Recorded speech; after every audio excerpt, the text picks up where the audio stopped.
Hi all, my name is Mandar and I'm a faculty over here in sound. I work in the Pune campus and today's webinar's topic is how to make your career in sound engineering. So thank you for joining us today over here, and I hope that it will be beneficial for you. So along with me, I have three faculties with me who will be the panelists of this webinar, and they will be in explaining you about the different streams in sound engineering. So let's go to the next slide. Yeah, so we have Roger Walker, Mandar Patil, and Hitanshu Patnaik. So Roger Walker is a Ableton Live expert and a producer. Roger studied in Dubai, and then he he started working in Dubai on major projects for performing arts theater, and then he moved to Singapore and he worked as a creative manager over there, and he was doing live and post production for the local and international bands over there. Then we have Mandar Patil, who recently cleared his 200 level, and he's a 200 level Pro Tools trainer now, and he does a live sound engineering also. Uh, Manda's range of Manda's range of skills includes mixing, mastering, as I said, live sound, location sound, and post production. And he does a studio construction also. Mandar is was a part of audiovisual industry for 2 years with Navjagruti Media and Entertainment. Uh, then we have a Hitanshu Patnaik, who is a music composer and a producer, and he's also a faculty in sound engineering, Pune campus. Hitanshu has been extensively working for Indian cinema. He majorly works in South film industry as a music producer and composer, mix engineer. He recently worked on one Kannada movie called Malgudi Days, and he also have worked with artists like Raghu Dikshit, Vijay Prakash, and many more. So today these guys will be explaining you about the different streams in sound engineering, and they'll be taking over through every aspects of it. So let's move on to next slide. And now so these are the different streams in sound engineering. As you can see, music production, film sound, live sound, game sound, and television and broadcast. So each of these panelists will be explaining you what these fields are and how they work. So now I would like to actually Hitanshu to speak about music production. So Hitanshu, if you could explain our guest. Thank you, Mandar. Hope you can hear me. So my name is Hitanshu Patnaik, and I've been extensively, as Mandar also said, that I've been working for Indian cinema. Also, been working also as a music producer and a composer. And yeah, so regarding music production, it's always when people they have confusions. Music production, some people they feel that it's monetary. A person has to give money to produce music or something like that. People they are slowly getting knowing about the aspect of music production, and it's good to also educate people also, like normal laymen, how exactly they are knowing about what exactly the essentiality, the criterias of music production over the composition. So normally a composer who actually composes the lyrics, who pen the entire composition, tone by tone, and lyrics by lyrics. If there is no lyrics, then sometimes mostly listen to melody and many more stuff. So just to make it more beautify and make the background music more really good, so music production carries that particular perspectives where you a person being a music producer, you're completely like reliable for choosing the right elements, starting from that until you reach to the structuring it of the entire music, and starting from the top to the entire ending, starting from the intro until you reach to the outro of the entire musical production of it.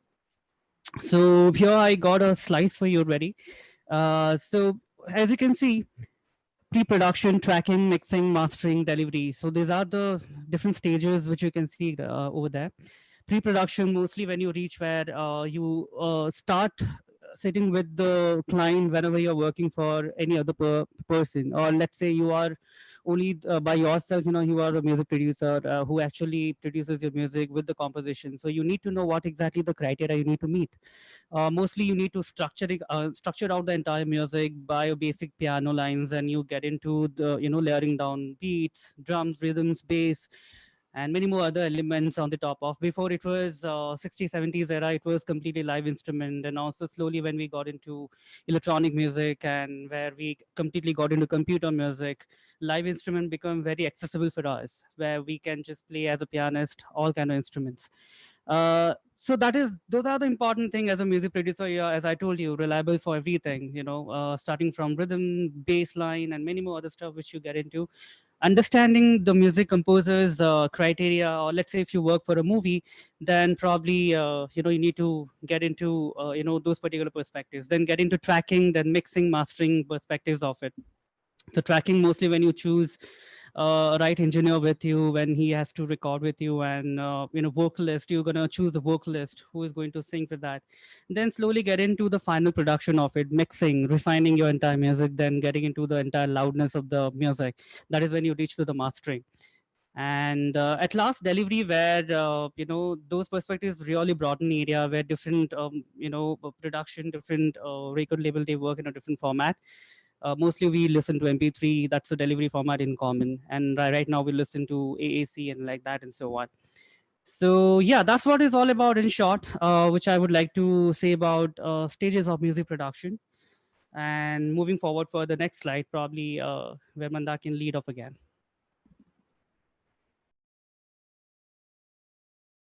Yeah. So, good afternoon, guys.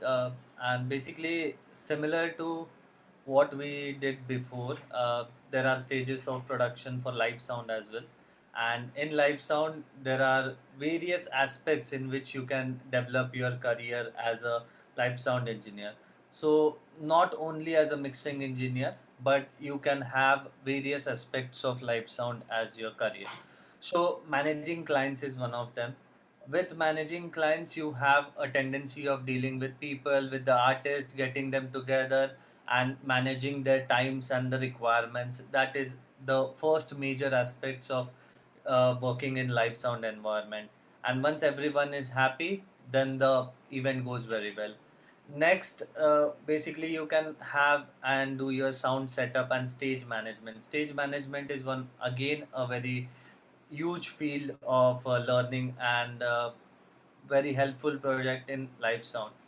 So basically stage setups requirement according to the artist, where they want to stand, their positioning, their rest of the things, their level managements can be done using the sound setup and stage management.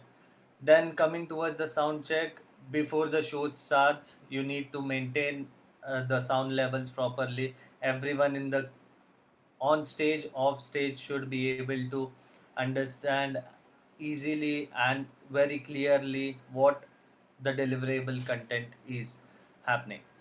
So again with that, sound check is very helpful, but it is not the first stage that you will get into. You will have to start from the basic, and then you go to a level where you can do the sound check. After being a sound check, after you're done with the sound check, you can start your live sound production with being an FOH engineer or the assistant FOH engineer or monitoring mixing engineer. So for bigger shows, there are two kinds of setups done. One who only works on the stage management and mixing the stage, and the another FOH engineer is basically the engineer who works for the audio which is delivered to the audience, and that makes your show a wonderful show. So these are various fields in live sound where we see this. Apart from this, in live sound, there are various aspects of mic placements, then how that mic should be properly managed, what should be the levels and all. So these are the aspects of live sound that you will learn. So apart from live sound, there is another field called as film. So similar to music, there are 3 stages in film sound. Sorry. Yeah. So the major stages are pre-production, production, and post-production.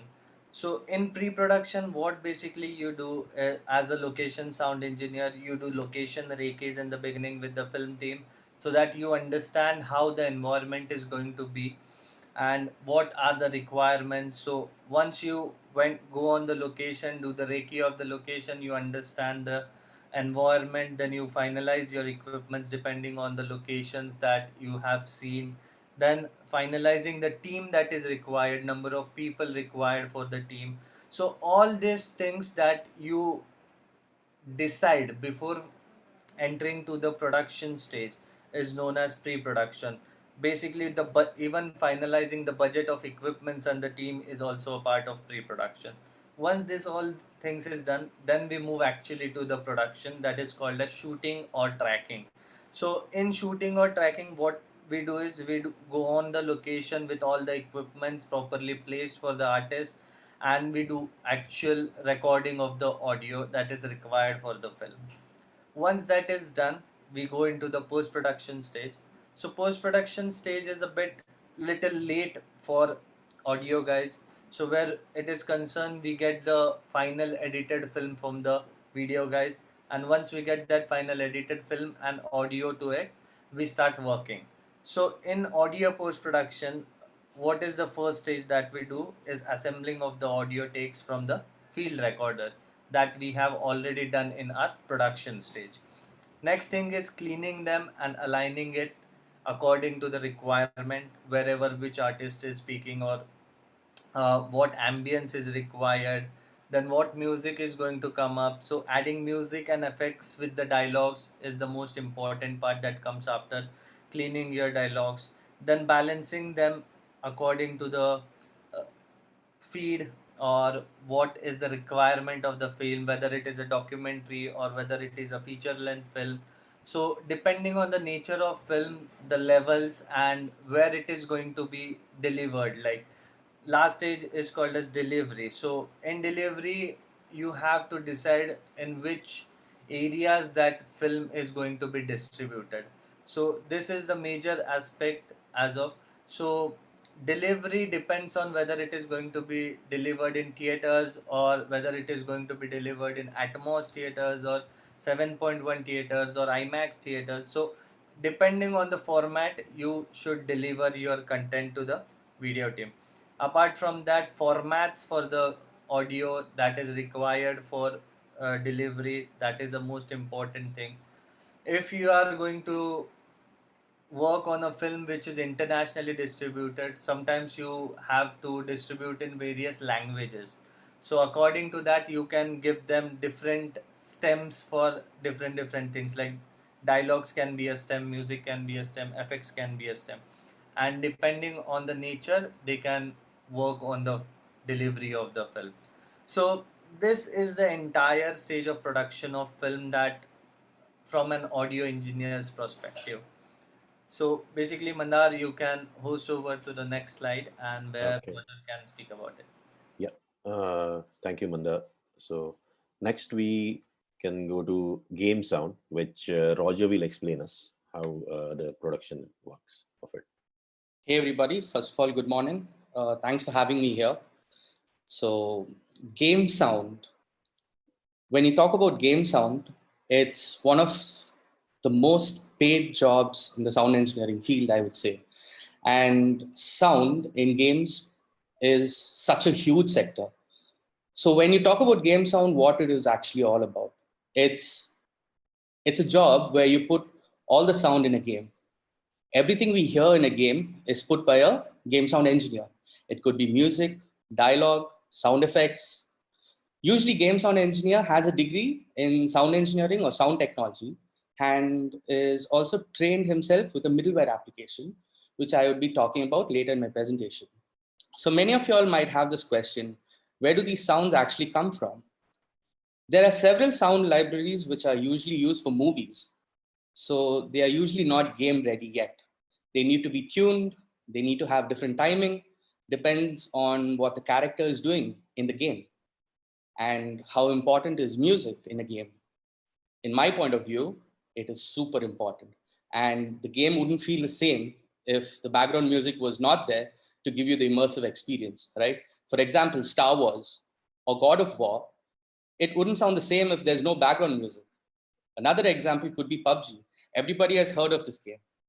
Statistics say that around 30 million people play this game on a daily basis. Just imagine playing PUBG without sound. You wouldn't even know when there are enemies around you, right? So saying it again, having sound and music is super important for games, and the market is growing constantly, having a huge demand for game engineers who do sound. So the steps in the production of a game sound is sound ideas and concepts is your first stage, where a sound engineer gets to meet the game developer and gets the entire concept of what the game is all about. He gets to know the storyline. He gets to know what the character is, if it's a role play game or it's a strategic game, it's an action game. Yeah, so that's done in the first stage, where the sound engineer, game sound engineer, has a complete idea of what he's approaching. And then comes to asset collection. Asset collection is where sound engineer actually starts collecting sounds and putting it in his archive for his future use. It could be footsteps, it could be gunshots, it could be people screaming at the back. So different kind of assets, where it follows us to the next stage called sound design and game music. As Hitanshu and Mandar explained, that sound and music is done by a sound engineer, and his expertise show up at different levels during this process. So sound design, for an example, if I have a character who's walking inside a house in a wooden floor, the footsteps sound like the character is walking on wood. Then the character is going to go out of his house into a forest, where the character actually starts walking on leaves and trips on branches. That whole concept is brought to reality by a sound engineer, followed by which maybe the character could walk through a cave. Footsteps in a cave would sound a lot more different than footsteps inside a house or through a forest. So all these things are done in sound design. So the sound engineer basically manipulates the sound according to the game's requirement. Then comes game music, which plays a vital role. As I already said, Star Wars, the theme music used in the game, what an iconic theme. So those kind of game musics are integrated and developed by different sound engineers and put together for games. Then we come into audio implementation, where the sound engineer actually steps off his shoes and starts using another application, which is called middleware. For now, we use things called Fmod and WWise. So the sound engineer gets trained himself how to use them. And what this actually does is it puts different sound together, and it makes the audio engineers and the game developers' life super easy to translate what one is doing to another. So he puts everything together and he gives it to the to the game developer, and the game developer clearly understands what's happening. Then we move into the integration part, where the game developer starts actually integrating the sounds that the sound game engineer has given into the game itself. So this is the entire production process of the game design, and this could go to different stages of the whole process over and over again, because a game, the final product of a game, is something really special. And if something wants to be retuned, it can always go back to asset collection again, or it could go back to sound design again, and then go back to integration. So this is basically the entire process of a game sound production. So Mandar, could you move to the next slide? Yeah, I think before we go to the next slide, Yep. let's take, there are some basic questions which are coming from students. Yeah. So I think we can, I'm sure if Puneet is also here, if he can ask. Hey guys, so I see a couple of very basic questions. So first, Mandar Patil, for you, what is FOH? So basically, FOH is a front of the house mixing engineer who basically manages all the monitors that are towards the audience. If you have visited a live sound setup, So whatever audio you as a listener are hearing, that is coming from the monitors that are facing towards you. So balancing those monitors is the work of FOH engineer. And if you could go a little further, Harsh is asking, what is the difference between mixing and mastering? Yeah, so basically these are two different stages of a song, in which mixing is basically getting it to a proper balance. Like if you have multiple artists playing multiple instruments in your song, so it cannot be a situation where all your musical instruments are presented on a single level and they are presented in center.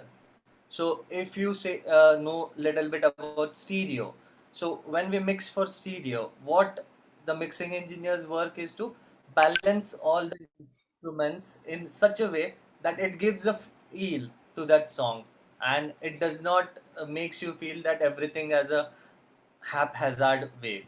So that balancing of the tracks and giving it a particular area of placement in your mix is done by mixing engineer.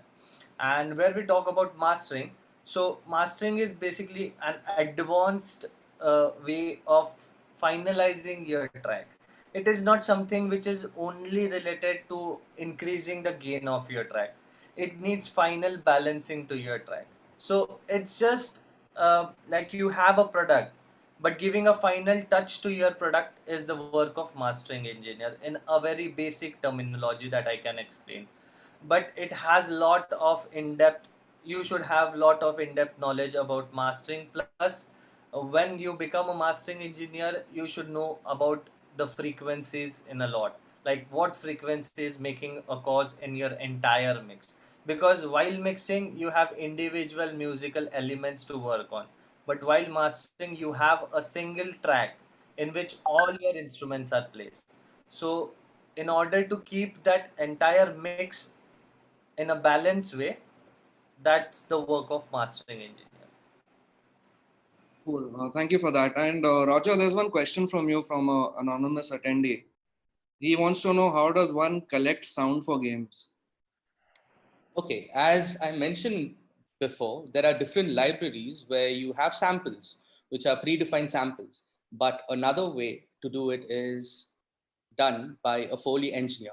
So Foley is an entire process where a guy actually records the sample himself, and it is done in a closed environment in a recording studio. So this is how different samples are collected for games.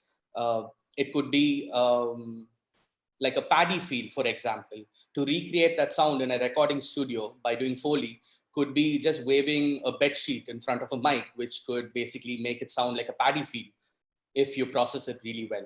So that's how sounds are collected for games or movies, basically. I hope I answered the question. Yeah, cool. So see, there are a lot of other questions also, but we'll take them in due course. I thought we should answer these so that the flow is maintained and people attending, understand what these terminologies are. So for all of you who have questions, I've typed it here. We will answer them shortly. Please be patient. Mandar, you can proceed with the presentation, please. Yeah. Okay. Thanks, Punit. So moving on to the next slide, which is TVC and broadcast. So Roger, if you could explain. So TVC and broadcast, this is another field that a sound engineer could really look into getting it as a full-time profession. Basically, TVC or broadcast engineers are not going to run out of jobs at all, because on a daily basis, we watch TVs and we listen to radios, whereas the demand for it grows on a daily basis as well. TVC might be a new term for many of us, but it's really simple. It's TV commercials.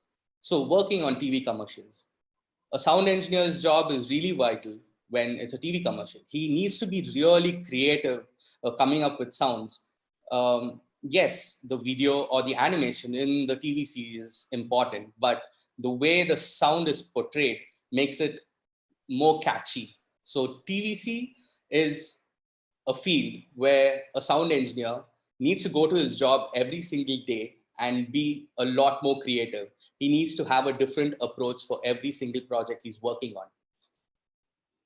This is not just for commercials.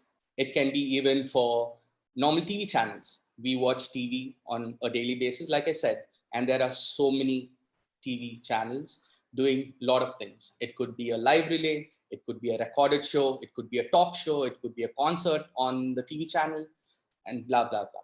So TV sector is huge for sound engineers, as same as the broadcast. There are radio channels all around the world doing it 24/7. So there are an ample lot of opportunities for sound engineers to get into broadcast as well.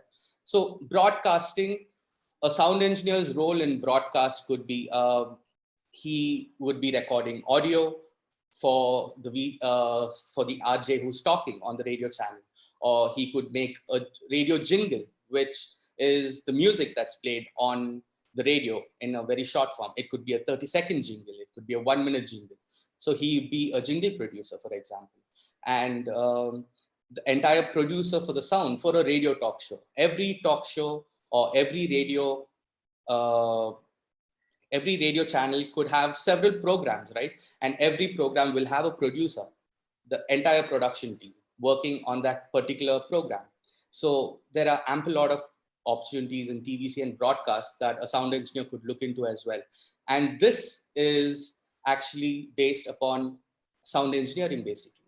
It's the way he mixes things, it's the way he masters things, it's the way he composes things, it's how good he records things, how good he manipulates sound. Everything is used in TVC and broadcast. And this is one of the sectors which could never die forever. Yeah. Okay, thank you, Roger. Yeah. So as we saw all of the streams in sound engineering, if you guys have any questions about anything, please put them in Q&A section, and like Punit said, we will be discussing all of them later on. So moving on to the next slides, we'll see what are the job roles, job profiles available in each stream. So again, I would like to call my panelist and speak about each one. So I would like to call Hitanshu to speak about music production. All right, thank you. So music production, it's actually very vast. I would say the job profiles are available, and it's globally. It is already there before India and after. We actually since last 2 decades we've been seeing music production as a job profile. So music programmer, the first one which you can see it, that is where you mostly you are responsible making music, writing on the midis and processing your sounds. Mostly you deals with you sit with music composers, you sit with, sometimes if you are the music composer and you are solely responsible for production, then you make your music programming on the DAWs. There are many DAWs available like Pro Tools, then Logic, Ableton. People, they also produce on FL. So those are the DAWs available where you start writing your music on the media environment. You collect your assets of sounds. Mostly when you deals with when I say assets of sound, mostly it is all about the the live instrument plugins, then synthesizers, samplers, drum sequencers you're lying down. We could see most of the times various aspects of it. So most of the studios, they are giving jobs like studio engineer come music programmer or producer. So I remember when I started my career where as a music programmer and also sound engineer, I was solely responsible for recording as well as mixing, as well as mostly producing music for cinema, then advertisements, jingles. There are a hell lot of money out there where you can earn also. Then coming to the second one, recording engineer. So as I told you again, recording engineer, where you learn all the perspectives of sound engineering, all those fundamentals, and learning how to process your sound, mixing your sound, and many more. Essential thing is, as a recording engineer, that you have to depend on miking techniques, what kind of microphone you should use, then drum recordings, then stereo miking recordings for different several instruments, vocal recording, which is one of the very important approach for any kind of production that you do.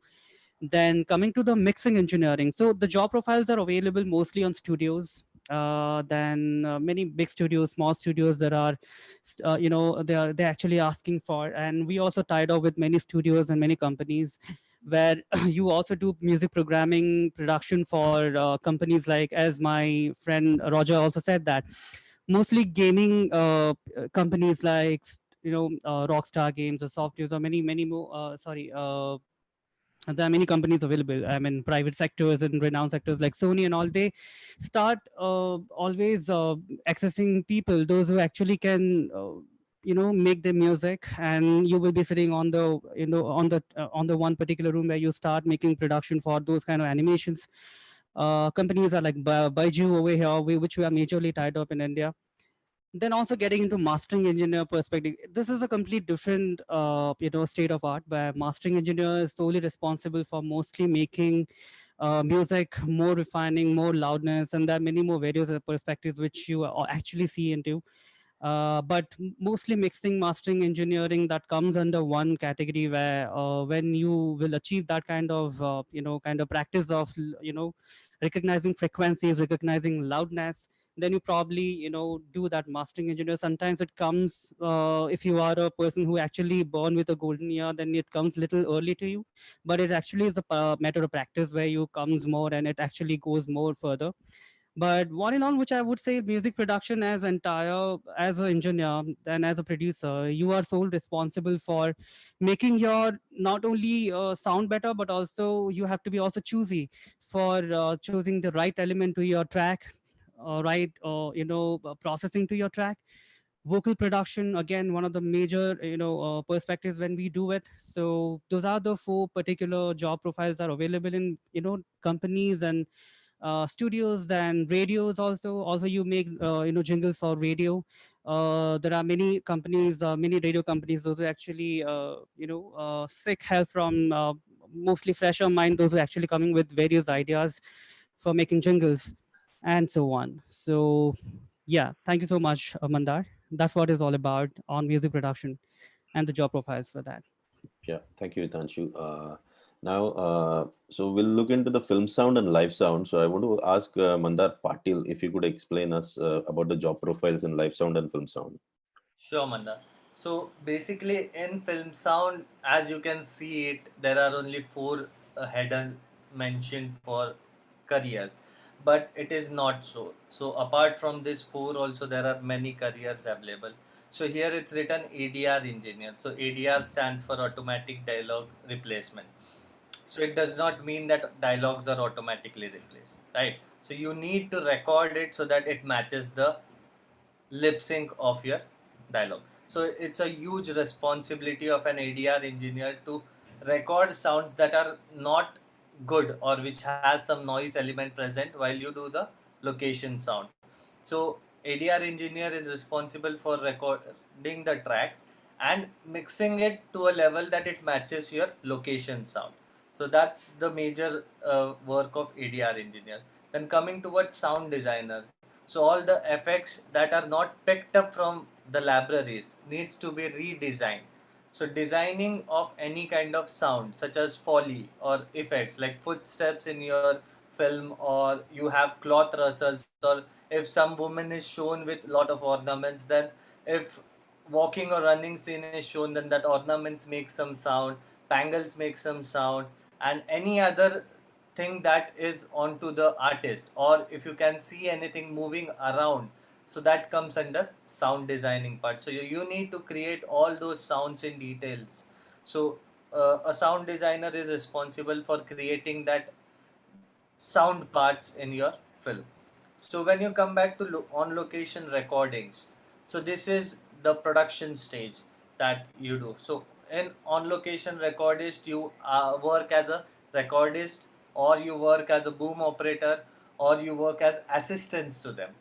So there are you can also be in the crowd control team, so that while you're recording on location, there should be someone who can control the crowd and make the surrounding sound as less as possible. So these are the responsibilities of location sound recordist. So film mixing engineer, this is the name that we hear, but if you watch a film credit, you can see re-recording mixer or a dubbing mixer. So film mixing engineer is mostly known as a person who finalizes the film and re-records it so that it can be delivered across all the mediums that it needs to be done. So apart from that, you can be a Foley artist, you can be a Foley sound engineer, so the one who records Foley sounds. You can be dubbing artist, you can be a dubbing engineer, and many more. There are many careers in film sound. So coming to live sound. So in live sound, audio technician, so the one who finalizes the equipments and requirements and who gets them proper, who knows the details in and out about all the equipments and its technicalities, setting up the stage and connecting, patching them, patching your microphone, selection of proper microphones, placements of instruments on stage, off stage. So these all things are done by audio technicians. So in a bigger environment, if you see, there are like multiple audio technicians who do the work of placement of things and getting things done.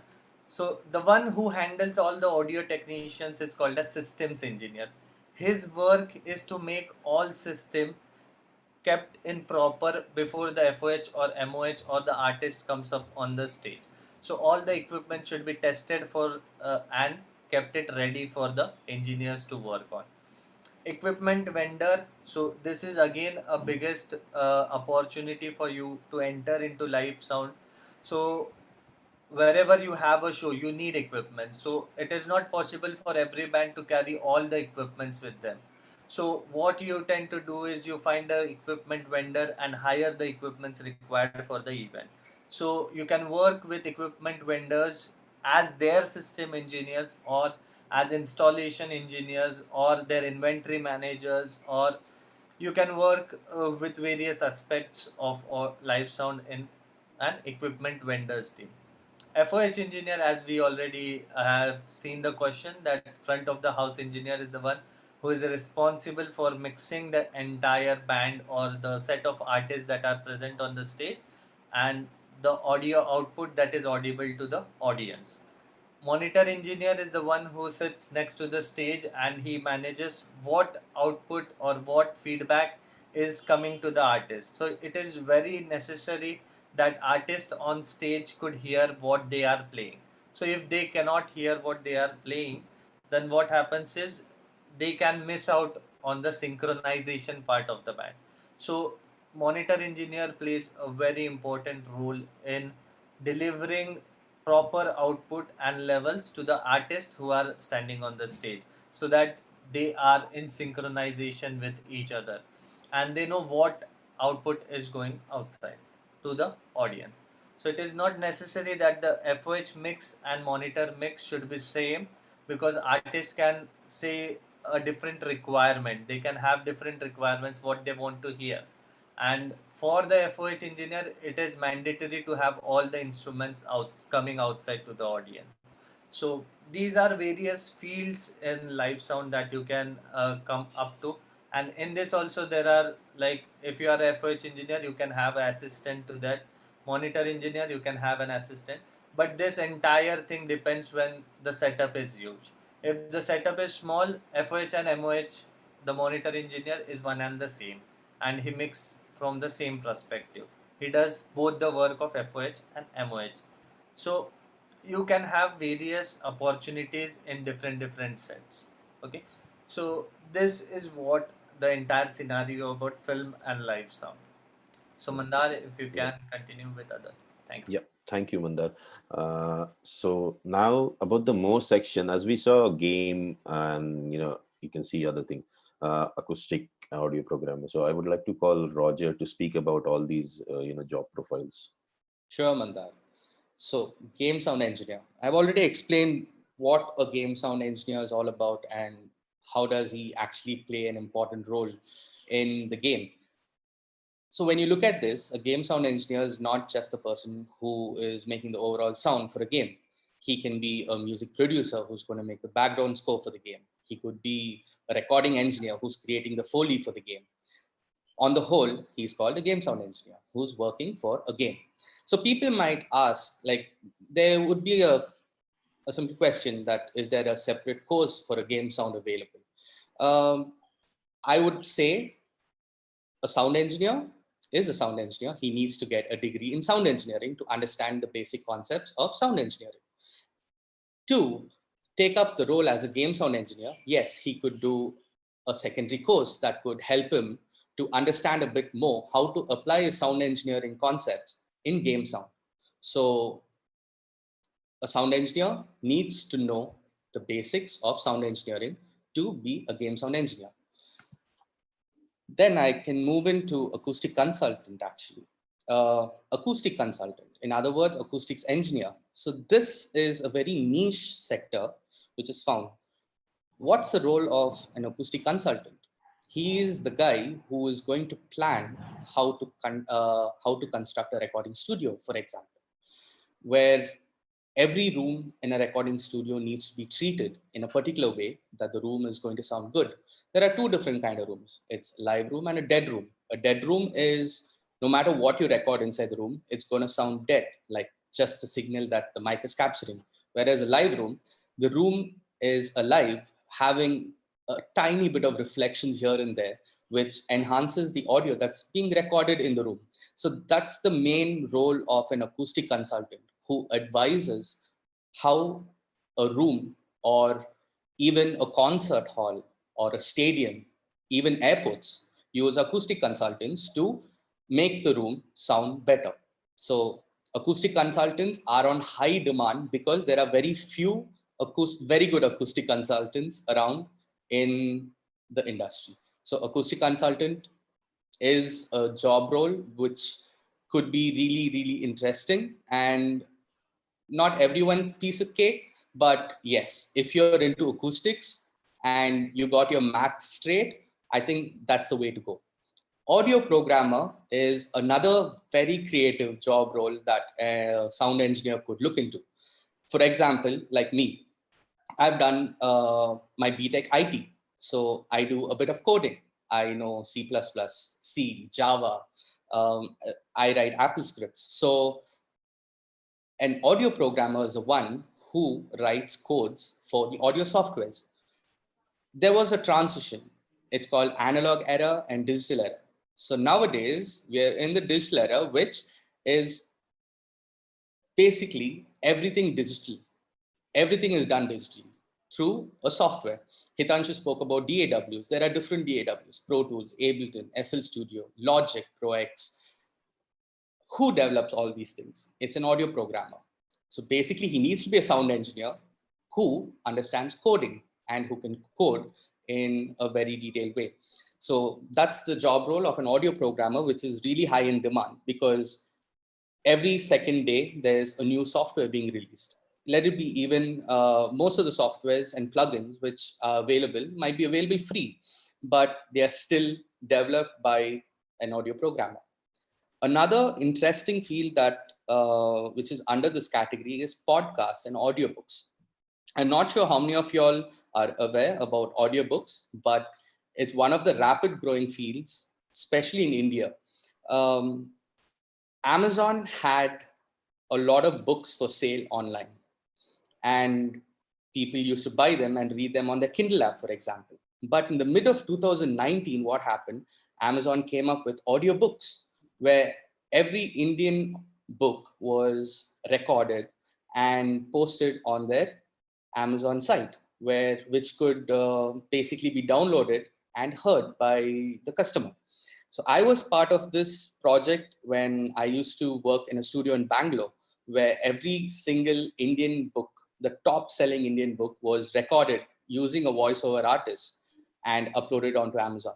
So I basically record around 100 Indian books, and it's a tedious process. It might be simple where you're just recording a voice and making it sound good, but a guy needs to understand how to record things in a really natural way. Otherwise, it'll sound computerized. So podcasts and audiobooks also play a major role for a sound engineer's future jobs. So yeah, Mandar. Okay. Yeah, thank you all, and thank you, Roger. So before we move on to next section, I would like to ask a couple of questions to all of you. I'm sure these are like frequently asked questions. I mean, I'm sure every one of our guests also having those same questions. So Would like to ask Hitanshu that what would you suggest to become a good music programmer? Sure, Mandar. So your answer to this question is, I would really say one should be really passionate about music. Also, yes, what happens down when you do music production or as a programmer when you do it, you're just not only listening to when a composer says, okay, fine, you play that, or let's say when a director comes with having no idea in his mind but just saying about the storyboard and the storyline about it. Compositional skills is really important, number one. Number two, where if you really good enough in terms of writing, in DAW softwares like MIDI writing, mostly we do what when non-musicians, mostly they are having a kind of fear that, oh, I cannot be a musician.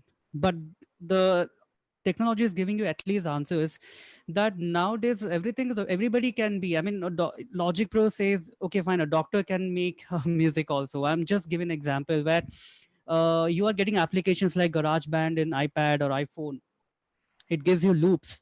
Mostly, this gives you a kind of ideations, and mostly you put your own ideas and accentuate it, mostly in terms of like writing down on the midis. So that is what we actually many of the audio schools they teach, and mostly music production courses about, where we teach about essentially how to actually accentuate your own ideas that you actually have thought of, a melody or let's say a chord or anything as such. So those are the essential things which a person needs to come up with, and along with music theory, which is the basics which we actually it's really important for a producer or a programmer to understand chord progressions, writing the entire melody on the DAWs, and many more. Okay. So yeah, that's what is all about my answers. Hope I have given you answer to it. Yeah. Thank you, Danshu. So yeah, thanks for that. So, and I mean, I just wanted to ask you. So since like as I was introducing you, I said you have worked on Malgudi Days, which is recently released. So Alright. how was your approach when you were working on it? Like, what was your job role? And I mean, if you could explain Yeah, of how course. was the procedure of it? Yeah. So first of all, what happens? The composer for that movie is Gagan Baderia, who is actually has done incredibly a great job on the composition side. First was the major challenge where happens mostly whenever you work for a movie. That is, you are actually going with an empty mind and completely like having no idea about what is going to happen or what kind of storyboard it is. So there is a setting happens mostly between director or music composer, sometimes music composers and the producers, because music composers they actually hire sometimes producers like us or programmers like us, where they wanted to, when they are unable to make their own music, they actually seek help from music producers and programmers. Nowadays everybody music composers and everybody music producers and composers and programmers also, a Yeah. person can do by himself. So what happens is a basic setting is needed where you need to understand what is the storyboard of it. Number one. Number two, how exactly it goes around the feel of the entire lyrics, where also lyricists also sit with you and he says about the lyrics, and a producer needs to understand, okay, fine, these are could be the elements when I say always it is all about the instruments, could be starting from a bass, drums, then slowly proceeding further, layering down all sounds together, where he wouldn't be thinking of then and there, but he will be sharing, exchanging the information. Okay, fine, this is what I have in my mind. So what happened in this movie, I actually had couple of ideas in my mind, where I said Gagan, okay, fine, hey, I want to do in this way. Then he said, okay, fine, you just send me a final rough cut. Then I actually sent him. Then he loved that. Then again, it went to the director. The director has to approve it. Then again, director always says no to at the first, because directors mostly they are very choosy, very selective in terms of storyboard, which is really good, but always corrections are there. So these are the sequential and step-by-step process happens down, no, not only in this particular movie, but it is generally common in nature, no matter whatever the movie industry you go, as a producer, as a composer, as a mixing engineer. Again, we need sometimes an entire setting with the director, producer, music composer, music producers, then programmer, Then there are also job roles for music supervisor, but which in generally India is having very rarely. But music supervisor is a really important job role in Hollywood music when you get into there, and he actually look after into anything and everything all in all. And then also sound engineers who actually going to mix. But here in India, it is always been step by step in individual manners. It happens down. So yeah, these are the things which has happened down the line when I worked for this movie. And one thing which I would like to definitely say before I end up, that is always we keep empty mind in our entire mindset that we have no idea what is the musicality of it. So always have a question that, okay, fine, how are we going to approach for the music? Then there is no answer to it until unless you're not sitting with them and you're not understanding the storyboard of it. True. Thank you, Tanshu. Thank you. Yeah. And like one more question, before we move into, I just wanted to ask you, Mandar Patil. So since Mandar, you are mixing for live sound.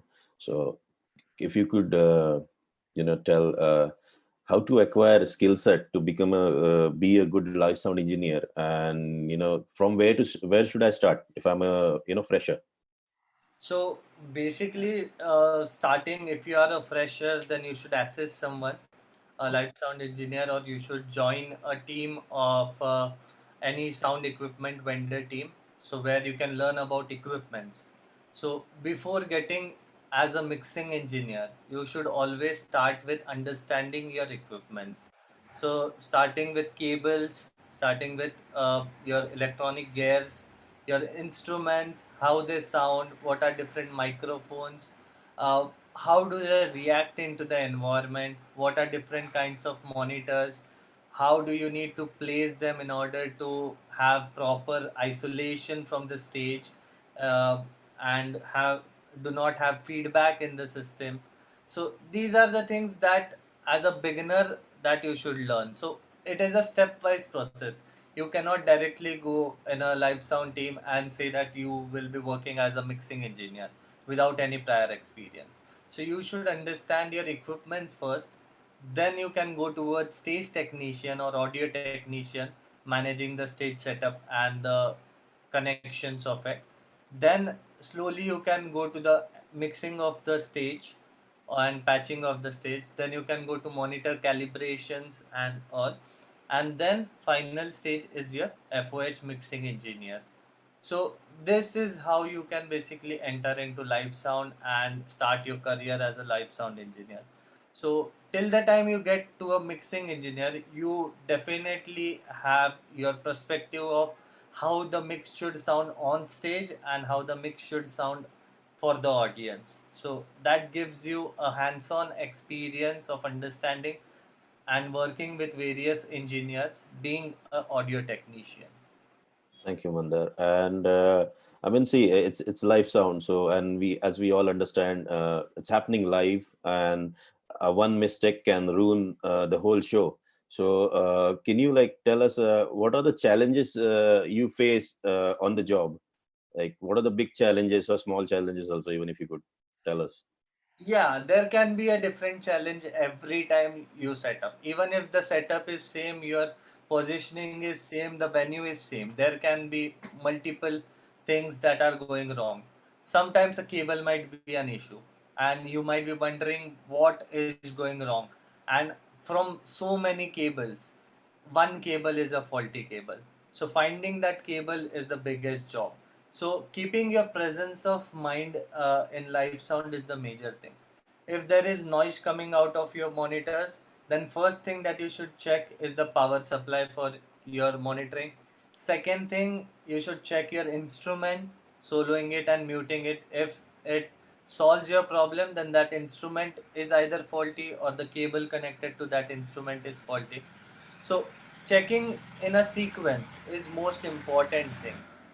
Like sometimes it happens your generator goes off.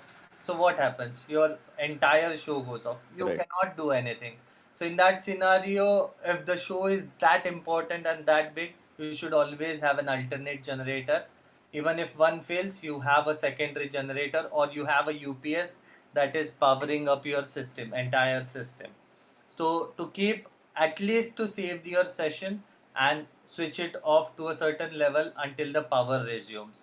So this is what you can do it. Another failure that I have seen or observed with my experiences, uh, you can have alternate console ready with all the inputs that are coming to your main console with all the patch list save on that. So even if nowadays digital snakes have come up into picture, so you just have to carry one Ethernet cable from your console to the stage. So you can have two consoles simultaneously patched with the same inputs coming and same settings done. So even if one fails, one line fails, you can have another line continuously working without any failure in your output quality. So these are the things that you can work on. Okay, thank you, Mandar. And yeah, like Roger, I want to ask you, since you said, you have worked on audiobooks, and so how is it different than recording a song? Sorry, guys, we have a little poll for you guys, you all, which will show up on your screen. Kindly just fill it while Roger is taking over and answering. Thank you. Thank you. Yeah, cool. So Mandar, you're asking me how is it different from music production, basically? Yeah, because since Tanshu was, speaking about his procedure of when he explained us the procedure of, being a recording engineer and everyone. So now how is it different? Because anyways, end of the day, I'm recording, right? So, Yes. and that recording a song in a studio and recording a audiobook in a studio, how is it different? So I would say it's black and white, basically. It's totally opposite. Whereas your audiobook could have different requirements. It might be an audiobook with just a voice over it. And it can even be a audiobook which has sound effects and a background score and mixed in 5.1.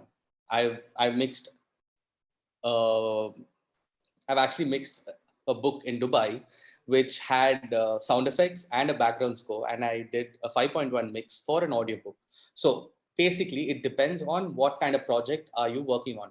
But the core idea of how an audiobook is way too different than music production. Yeah, music production, there are a lot of things that actually complements the lead vocals. But in an audiobook, you only have the vocal, which is your main role to make it sound super soothing and make it sound solid. So the things that we usually take note while we're recording a voiceover artist for an audiobook is the spacing that he gives between words and sentences, the expressions that he does when he's actually narrating the book, and the final thing would be his breaths. So these are the three main things that we look onto to make the audiobook sound a lot better. Because if you're going to hear an audiobook with a lot of breaths in it, it's going to be really annoying. Whereas at the same, when you're hearing an audiobook without breaths in it, it's going to be monotonous and computerized, which also sounds not that great. So it's really give and take kind of. You have to play around and make sure that it sounds to its fullest. So that I feel is one of the main job roles of a guy who's recording an audiobook. Whereas when he's recording a voice for a music production project, he needs to make sure that the voice, which is his only responsibility, sound amazingly clear, that the audiobook is a great hit. Okay, thank you, Roger. And and like, let's say a game sound engineer, which is a new and which is a very vast field nowadays. It's booming nowadays. And so, what would you expect from that job profile if you start working as a fresher?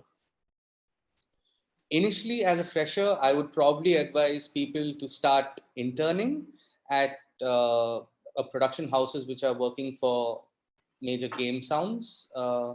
And another good way to kickstart his career would be to work on smaller projects, which would make his portfolio look a lot more stronger, and which will be a key for him to enter into a production house which is doing game sound for Ubisoft or Rockstar Games, like Hitanshu mentioned.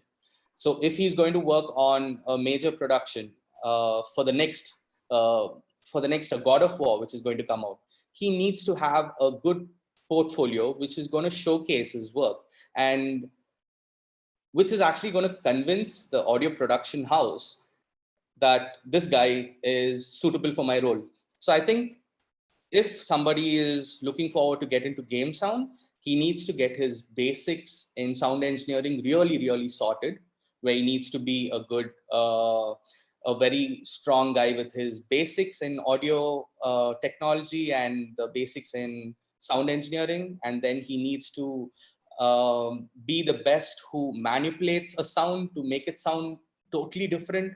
It could, like how I said, a paddy field could be manipulated from waving a blanket in front of a microphone, and footsteps in a forest could be recorded by a guy who's walking inside the recording studio with leaves under him, basically. So he needs to be really creative, and to bring this creativity in him, he needs to start working from day one.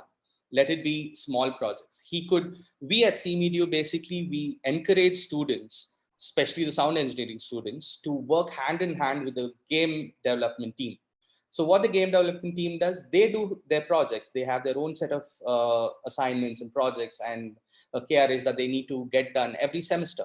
So we encourage our sound students to start working for them. Yeah, don't charge them because they're students as well. But basically, when you start doing this, what happens? He gets a hang of using and implementing different things, which is going to help him for his game sound profession. Yeah. By the time he completes his third year, he's going to have a solid portfolio. Yeah, it may be smaller games developed by his friends, but still he has a portfolio to go out there and get an internship in a very good company. So I think that's how he has to look forward to getting this done. Yeah, and like you mentioned about the portfolio, and then like you was always speaking about, how important is the portfolio. So, but many people might be having this question that anyways, I'm doing a diploma or a degree, then what is the importance of the portfolio? So can you explain us what is the importance of it? I guess every sound engineer who is actually working in the field knows an answer to this, and I'm sure everybody's smiling when this question is being asked. So a portfolio is your key to get into an internship or a job, but your degree is gonna take you to the doorstep of the production house. So unless you have a degree, you're not gonna be considered as a sound engineer or an audio producer. Yes, you might have a great portfolio, but then if you're not going to know the basics, they're not going to, they might not consider you. There are chances. But then if you have a sound engineering degree and you have a good portfolio, you go approach and your portfolio speaks for you. Mandar? Okay. Yeah. Thanks. Yeah. Thanks, Roger. And so I want to ask one last question to Mandar Patil about a film sound. So, it is fancy. It is very, what we say, appealing to see, people mixing in a Dolby or, in a studio sitting mixing films in 5.1 or whatnot. So, but, as we all know that it takes a lot of time to be at that position. But what would you suggest to our students from where do they can start working in film sound, like very earlier stage, and how they can proceed to the dream job role?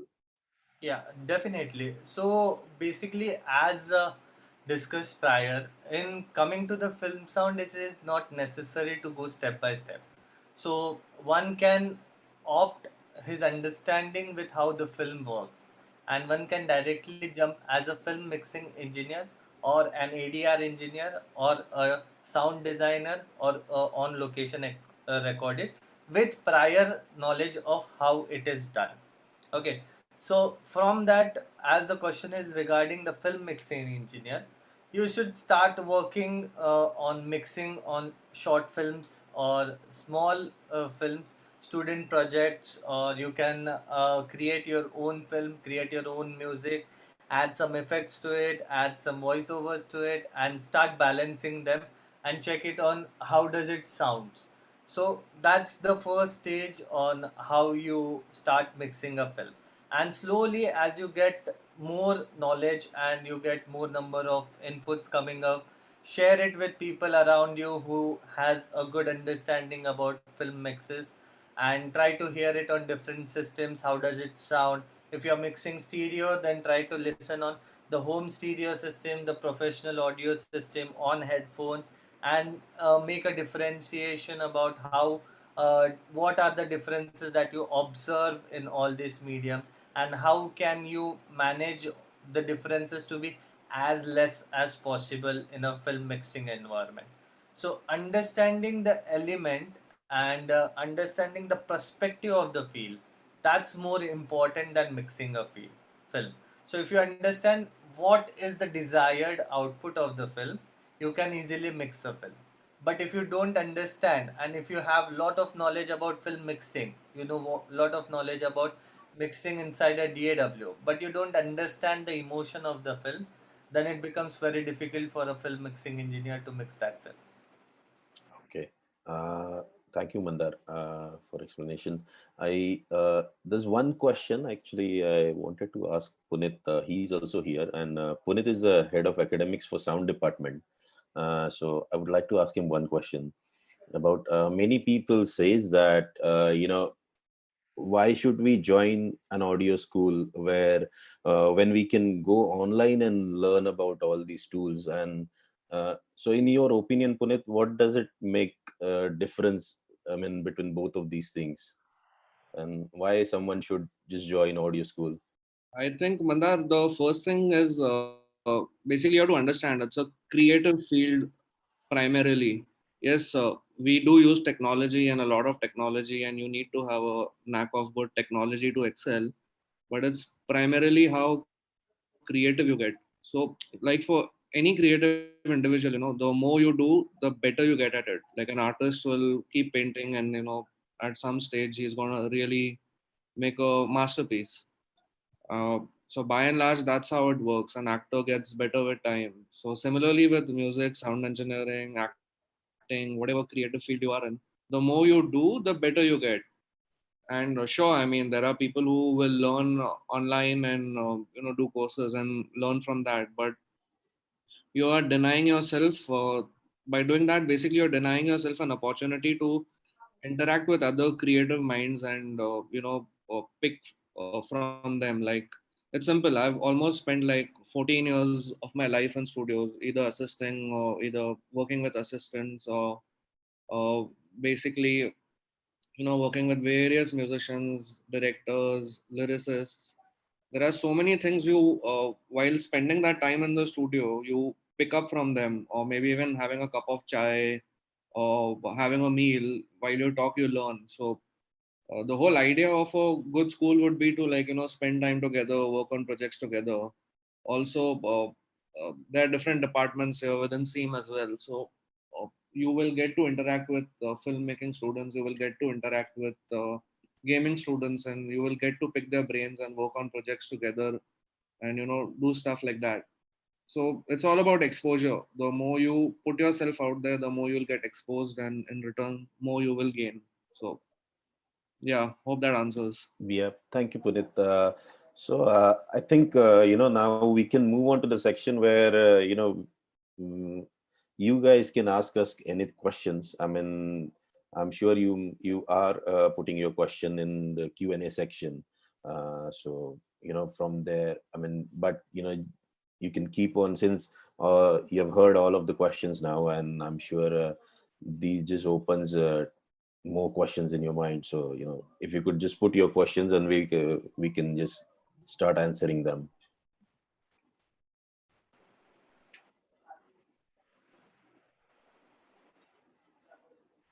So there are a lot of questions. What I'll do is I'll quickly start reading them and divert them to all you guys, and just quickly within 10 seconds, 15 seconds answer each, because there are quite a few of them. So the first question from Alpha is, can you master at home? Mandar Patil, do you want to take this? Yes, so definitely Alpha, you can master at home, but you will require like a proper setup done in your home. So you cannot master on your home commercial speakers. You will need professional speakers with at least a minimum amount of treatment to your room, positioning inside your room, and that will help you in basic mastering. But definitely, if you have a good studio setup with proper outboard gears, analog outboards, then it will make a difference in your master. But yes, you can master at home. Also, one thing I would like to add on, mastering is not something which will come to you very early. Mastering engineers are generally people who spend a lot of time and, in true sense, masters of their craft.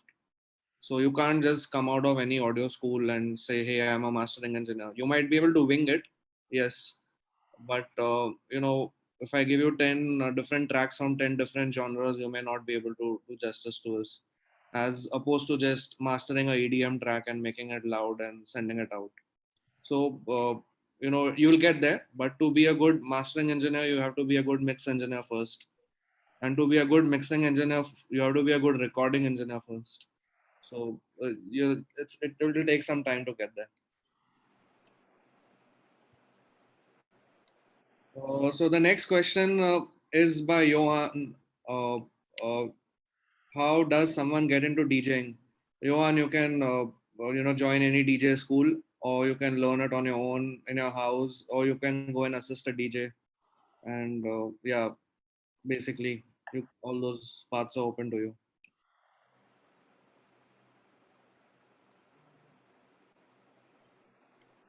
Okay, some anonymous attendee wants to know what are the job prospects. So you might have missed the slide. Mandar, if you could just go back to the slide. Yeah. Yeah, so you can read it and that will pretty much answer it.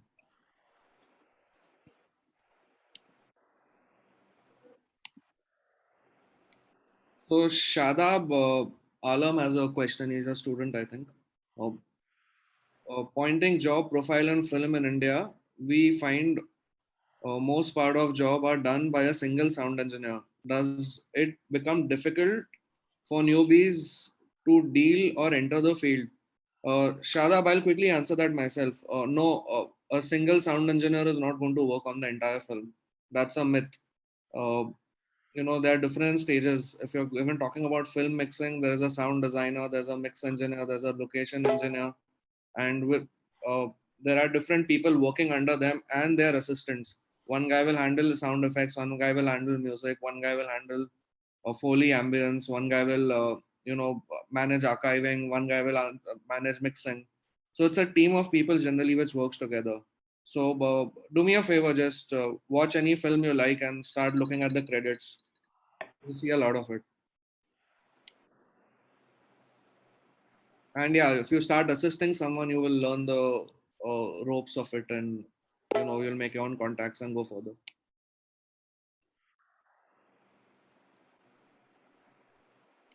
uh, Black Hawk is asking, how much time does a post production of a film need? Mandar, you want to answer that? Yeah. So basically, it takes different amount of times. So if it is a 2 hour films, as you have mentioned, so a music guy will take music production 1 hour for each minute. According to that, he'll consider his timings. And a sound designer can require like 4 to 5 days to design like 5 minutes, or depending on the complexity of the film. But it is possible that a film's entire post production can be completed within a month, and it can take 6 months also. So it exactly depends on how much efforts have been put up and what is the content of the film. So if it is a mythological film and you need to add lot of sound designs from the perspective where you need to create every sound separately, then it might take more amount of time. But when it is a film which has less amount of sound design, or is a silent film which has music elements more compared to the sound designing, then it can take less amount of time. So it exactly depends on how the production level is and what kind of product is expected in the final.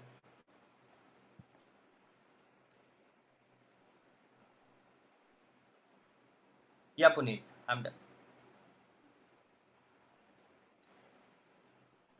Hello. Okay. Cool. So we'll Sorry, I think I just. was on mute.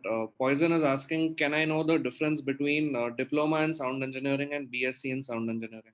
Mandar, you want to answer that? Yeah. So basically, when you talk about diploma in sound engineering, it's a short 1 year course in which you will learn about aspects of sound in depth only. When we talk about degree in sound engineering with the details of sound, you get more amount of time towards practicing that elements. So diploma is for those who are pretty much little bit experienced and working in that field but doesn't have a professional knowledge about that field. But coming towards degree, you are very much fresher to the entire field. You know basic production, or you have worked somewhere for a couple of months, and you don't have the entire knowledge about the film things that happen in sound. So with the course, you basically tend to get a lot of amount of time for your practicing and projects that are there. So that's the major difference that you have between diploma and degree courses.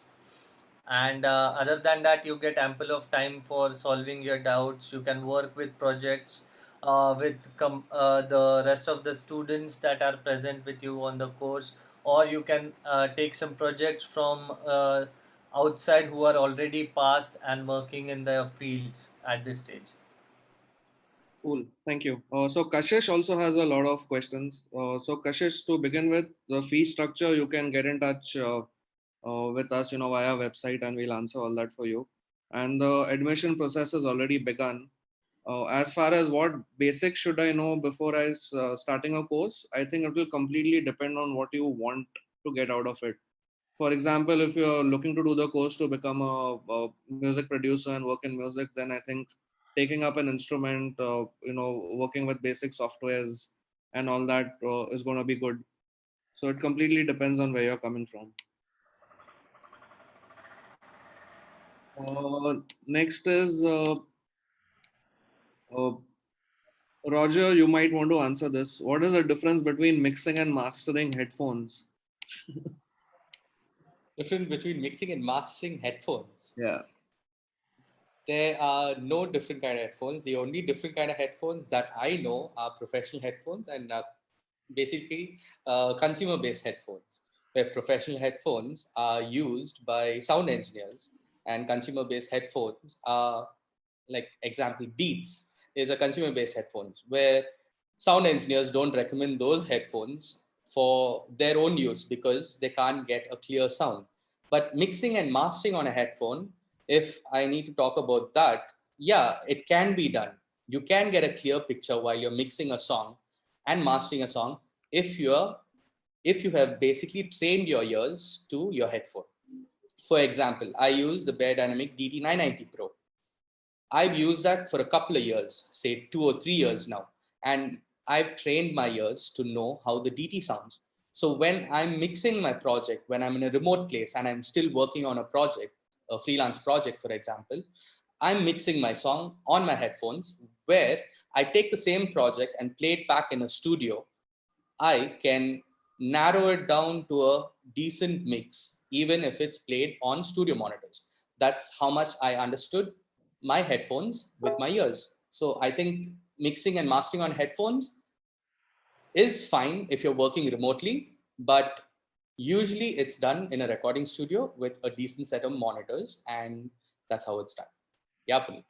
Yeah, I think what I would recommend all of you all is, every product which comes out on the market has basically a manual to it and a frequency chart of the response it generates uh, or absorbs in the in case of a microphone. So kindly study all that and see. These terms are basically marketing gimmicks which are used for laymen. So if you are not a sound engineering professional or a student, you will fall for such things. Or if you're a beginner, you will fall for such things. But once you study and you go further, you will realize these are all marketing things. Hope Yeah, that exactly. I would like to add one more to that, Puneet. Um, every equipment that we buy or use, it actually comes with a manual. Before investing in an equipment, we'd all suggest you guys to download the manual online and read through it and identify, because a sound engineer needs to know what the manual says, and that's how he gets to decide what equipment to choose basically. So it's highly recommended to start reading manuals from day one to understand and to make your choices really, really good. Thanks, Puneet. No problems. Okay, so that's the next question is also related by Rohit. So he's asking if the AKG C1000 microphone is the best for instruments like tabla. I'll answer that, Rohit. There's no good, better, or best. It completely depends on what you have at that point of time to record that particular thing. And only a microphone is not going to make a difference in the way you record. It's the preamp which it goes through, it's the room which you record it in, it's the sound card you use, it's basically the musician and the instrument also will make a difference. So there's no good, better, and best. It's what you generate out of it. So as U87 Neumann and AKG 414 are supposed to be considered as really good for recording vocals, but you'll be surprised if I tell you that a lot of good vocals on a lot of nice songs are simply recorded on a SM57, which is probably a tried and tested entry level microphone for a lot of recordings which are done. So for example, someone like Bono in U2 does all his vocals only on a SM57, which is nearly like a 4,700 rupee microphone. So all these things again will depend on situation. Also, it will depend on the kind of song you're recording. What is the song demanding? What tone of the tabla? So yeah, while all of us do have our preferences, but our preferences are only to ourselves, and generally you can make almost anything work if you are good with what you do. Yeah. Roger, one more for you. So one anonymous attendee wants to know C# and C++ is not included in the course. I think they're talking about game audio. So if you want to just... Yeah, so C# and C++ are basically the coding languages that are used to develop a game, and that's the role of the game developer. So a game audio engineer need not know all these languages. We just make sure that we know our sound really well, and we give it to a game developer to integrate it. So yes, a game sound engineer doesn't need to know programming languages, but if he's interested, yes, he can learn. Yeah, knowledge is always good and always benefits you. So the more you know, the better. Totally. Okay, there are a lot of random comments. I don't even see questions. Guys, if you want to add comments, please start using the chat and don't spam the Q&A. Because of all your spamming, the important questions might get missed out. So it's a request. Please move on to chat if you want to talk to each other. So here, can you still get into game sound even if you don't play much games? How can you become a musician if you don't want to listen to music? How can you direct a film if you don't want to watch films? How can you write a book if you don't want to read? So how can you even play cricket if you don't like to play cricket? So it's a stupid question.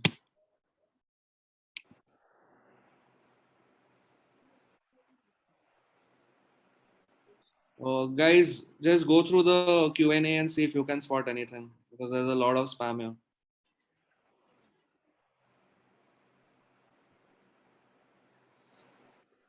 So this question is for Hitanshu. How can you get paid projects as a freelance music producer, and how to start? So All right. So can you just repeat that again, Manda, please? yeah, how do you start working as a freelance music producer and start getting paid projects? Oh yeah, that's it's kind of bitty. It's a kind of bit kind of very tedious process for a musicians to get into it. But yes, as a fresher, what you can do is you can start making your portfolios. As my all fellow members in the panelists, they have actually told you that portfolio and making your portfolios is really important, which gives you chances and to reach out those network where you need to be. Uh, you first of all you need to be really honest with yourself that whether you know what exactly your limitations as a musician, as an engineer, as a game sound designer, sound whatever it is you are into. But yes, that's important. As a musician, I would definitely say that make your YouTube videos, start making your kind of technicalities, when you make music. For example, you make the entire process of the track. How exactly have you actually gone through? You can just document that and you can put yourself. That is one more thing which you can do it. Podcasting is again another approach where you can just come up with, where you can every weekend or every monthly basis you can start making your music and start putting up on SoundClouds. Then there are many third parties and I would say companies, and like CD Baby, like company, they actually gives you a kind of chances where you can start putting your music, where you can also get to know those processes also. That'll be really good for you. Then then there are many things where you can just start putting up and like just make your kind of PDF or kind of document for yourself as your entire profile or a CV, where you can start approaching companies, or let's say you can start approaching to different studios. Studios is very approachable, where studio always been hunting fresher talent, or mostly they need a fresher mindset where they actually can hire you. But one and all, at the end, which I would definitely say one thing, that never expect in the beginning something really big in your hand, that is a good remuneration part, or uh, probably a good accolades or recognitions, because that only happens in a gradual process, very gradual process. Mostly I've seen and I've come across people, those who actually completely makes them it's completely make them feel really down. They feel, okay, fine, come on, I make music, but nobody's recognizing me. But never get too worried about that. One fine day it will definitely come to you, where you will definitely click onto those areas where you can start working, or start working with all the big shots. As I told you, it's all actually gradual processes, never happens within one night. So yeah, profile and portfolios are really, really important. Cool. There's one question that Shadab is saying: instead of learning advanced or complete programming language, but in context to Unity and Unreal, what basic level of programming language is good to learn if he has no background in computer science or software engineering? So Shadab, I would like to answer this, that we generally, if you want to work in game audio or game sound, you don't need to learn any programming language. You can integrate your sounds into Unity, and there are integration packs where with the help of them we integrate our sounds in it. So generally, game developers, they do all the coding in Unity or Unreal, like you're asking. But yes, if you want to become a audio programmer, like Roger explained, that you can work in different streams of audio, in terms of technical streams. So that you can start with a simple C language, and you can learn that, or Python, which helps in many audio apps. So you can start learning those languages. I hope I answered your question, Shada. Mandar, I would like to also ask you something, where also Yeah. you have done your engineering in Dubai, and you have really good experience out there in those sectors as well. So how is your all-in-all experience since your starting career as a sound engineer, and you've been here right now with us? After my studies, I was working in live sound. I was working in a performing arts theater. I was a technical head over there. So, I was handling sound and all, and it was very different experience, because obviously things over here and there are a little bit different. But yeah, it just taught me a lot at that time as a fresher. I learned a lot about field experience, which helped me a lot. And then doing live sound for concerts, or I was assisting people in World Trade Center over there, and helping them to do their job.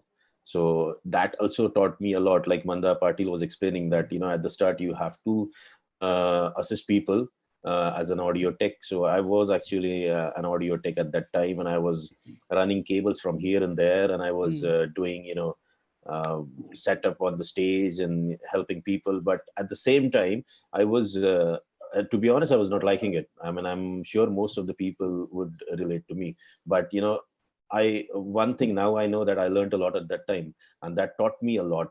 And that actually helps me a lot now also when I'm teaching, because a lot of the things a lot of the problems you go through, and now it just helps you when you're teaching your students and when you're working also on your projects.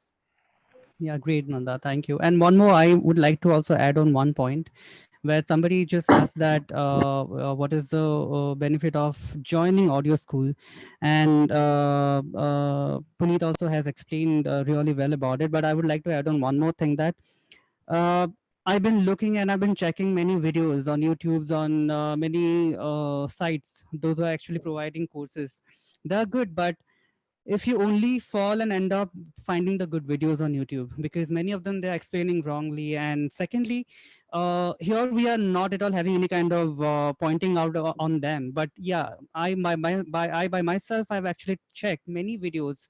Those are actually not explaining in detail, or they are like explaining haywire and all that. That is number one. Number two, where you cannot get your resources available in your home by just learning from those sites. So it's always been better to get hands around on your equipments and getting to something. I always been learning one thing, that learning from your guru is always in benefit for you, rather just learning from now. Something is happening down digital way, that learning YouTube's, because I remember our days. And also of course Puneet also, I mean, we all learn from completely, like, I would say, like, completely, like, in a detailed manner, but just by having our faculties and mentors around us. No YouTube's those time actually. But yeah, nowadays everything is easy. It's good to have those YouTube videos learning after something you learn those concept in your college, then, or in anywhere wherever you actually can resource it. Then you come, then after that you just start finding those videos which are really good, and actually helping you out in terms of clearing your doubts or concepts or fundamentals or many more other stuff. So that is why school is always one important, when your teachers and your mentors are around, and they will actually guide you every time whenever you wanted to access them and want to reach out them. So definitely would like to add on this. Thank you. So there's this one question: is Cakewalk by BandLab a good DAW? I really want to answer that question. Many of my students come up to me and they ask such questions, and many aspirants around the globe would have the same question: is it a good DAW? Is it good enough compared to the other one? The the idea that we need to understand behind this, it is a DAW is a tool, and you are the person who's using the tool. So the more you get to understand how a DAW works, the better you get at producing things using it. So a person could be an expert in Ableton Live, and uh, another person could be an expert in using Logic Pro. So it's not that Ableton Live is greater than Logic Pro. Logic Pro is much more easier to produce things than Ableton Live. It is definitely not that. It is the entire process where you get to understand how things work and how you can put it to use. So a DAW is a tool which you need to look into and not actually consider that as a basic concept that's going to stop you from exploring into all the other creative opportunities that's available. Yeah, thanks. Okay, uh, so there is one more question by Rohit. Why is it said that for a sound engineer, we should have information about at least one instrument? What role does it play? So basically, understanding an instrument makes you understand the functionality of that instrument. And when you know one instrument, you know different scales that are present in an instrument. So if you understand scales, then it makes you easy to become a music producer, music composer, music arranger, to become a mixing engineer, and with practice to become a mastering engineer, to become a recording engineer. So instrument, understanding instrument and its sounds is very important, and it plays a very huge role. But if you don't know any instrument but you have interest in learning them, you should definitely learn an instrument and understand at least how is the functionality of that instrument. So that was a pretty good question that Rohit had asked. Another question that I would like to answer is, how do you get jobs in TV channels or radio stations? So basically, you have different channels for as LinkedIn or their official websites for news channels or the radio channels where they post their requirements. And if they have requirements which match your skill sets, then you can definitely apply for them with the portfolio. That's where your portfolio comes into picture with the degree that you have. So I used to work as a broadcast audio engineer in a news channel before. So what was the requirement? I was an electronics and telecommunication engineer with a degree of sound engineering. So that made me compatible to fix into that news channel as an audio broadcast engineer. So I used to work on the audio systems and I used to look into their broadcast system to upload the audio that was recorded. So this kind of combination of the fields that you have already studied and the experiences that you have gained prior, that can help you work and get job into the industry. Yeah, great. Yeah. Are Just there any? Yeah. a few two more questions. I'll definitely would like to answer this. This anonymous attendee is asking, keep on asking the same question, that what is the path to become an arranger or composer? I mean, there are many paths which is actually there, which we have actually discussed and I've answered you. There's no such path yet, but it's just that you have to start from the scratch as a composer and start roaming around. And probably things are really easy right nowadays. Social media has become the mainstream line than record labels, so you don't have to worry about that. You have to just start putting your music on the social media and start approaching to reaching out people like on Twitter and Instagram, all those major artists. I would like to add on to this that nowadays all the big personalities, all the big shots, musicians, engineers, they are sitting home and they're actually coming on live, and you can just approach your music then and there also. That's a great idea which you can just come up with. Then one more question, Vatsal, who is actually our past out student who actually cleared his diploma from our college, is asking that what portion of sound engineering students generally show interest for higher studies after diploma degrees sound engineering? Is it decreasing over the years, increasing, or constant on the level, or something like that? He is asking for. So yeah, Vatsal, as you said, I mean, always when all of us, we actually mentioning that same point only. Until unless you are not reaching the industry and start working on your skills, always you are starting from the scratch only. Mastering those certification, of course, add on a great value to your career. That is when you get considered by company, as my fellow person Roger has said that. But until unless our field is something where you need to get yourself skilled, you need to get practicing. That is where we school are open, where we give you resources like our computers available with the DAWs and studios. Then the environment which is actually I would like to say environment which are getting it, microphones, until speakers and mixer boards and everything. So until unless you not get skilled on your on your particular portion, that what exactly you're liking to do, then definitely that's going to be a little tough for you to understand, okay fine, how exactly is going to cover up. So some answers always happens done after once you start working for the industry, no matter what kind of industry you're working for, or you're willing to working for. Thank you, Taju. Are there any other questions? I mean, you guys want to take it from the Q&A section and answer? Yeah, there's this one question. Is making remix tracks a good way to build a fan base, or should someone keep releasing their originals? I think once you start getting a hang of what you do, you'll not have this doubt. Yes, making remixes of tracks, say there's a top 40 Billboard track being released every single week. So if you're going to remix one of those tracks and post it, yes, it's going to get you a lot more people following you on your YouTube channel or your SoundCloud page. But then you'll be stamped as a person who's just going to create remixes. On the other hand, if you're going to be working on your original music and pasting it on those same platforms, you're going to have a lot of followers, and they're also going to be listening to your original content and spreading the word. So basically, you need to, if you're interested in remixing content, yes, it's fun remixing content, but you should always work on your songs, which is highly recommended. Yeah, thank you. Okay. So yeah, and thanks for being here, guys. And I hope our participants get all the answers and all the information about the sound engineering field. And once again, I want to thank you all for joining us. And here are Thank you, our Mandar.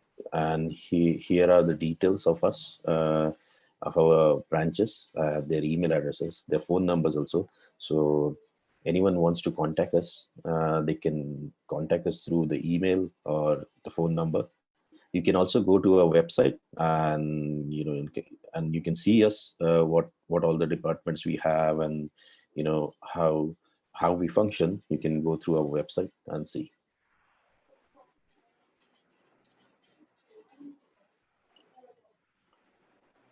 So,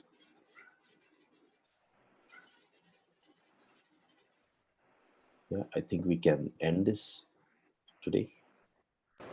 All So right. I would like to thank all the attendees who attended this webinar, and thanks for giving us the opportunity to speak to you all. Hope you all really liked how the way it went. Yeah, thank you.